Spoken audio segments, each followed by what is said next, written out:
So on number 3, this quadratic trinomial is set equal to 0, which makes a beautiful setup for applying zero product property.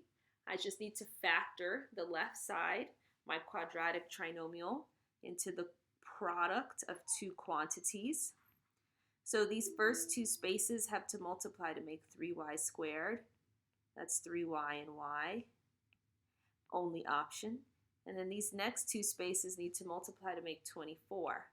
Now, you would guess and check here, but I'm going to give it to you. It's going to be minus 8 and minus 3 to make that negative 17 when we do our inner and outer smiley face. So now zero product property says either 3y minus 8 equals 0 or y minus 3 equals 0.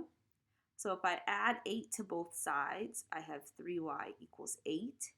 Divide both sides by 3, y equals 8/3. Or if I add 3 to both sides, y equals 3.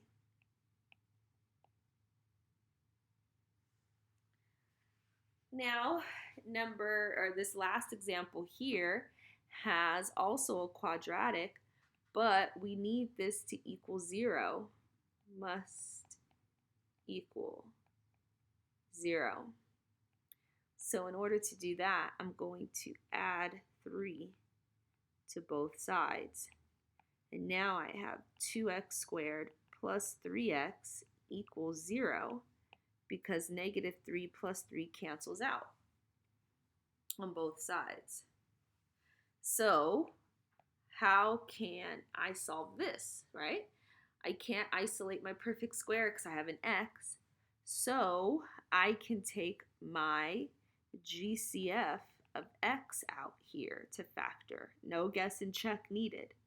If I factor x, I have 2x plus 3 as my second factor. And notice this is not quadratic, right? So I can't factor that one anymore. So I have two quantities. I have this quantity multiplied by this quantity to equal 0. So either the first quantity equals 0 or the second quantity equals 0. The first one is already solved for. If I subtract 3, 2x equals negative 3. Divide by 2, x equals negative 3 over 2.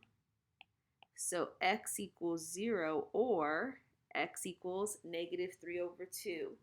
So remember, sometimes when you factor, all you need to do is GCF.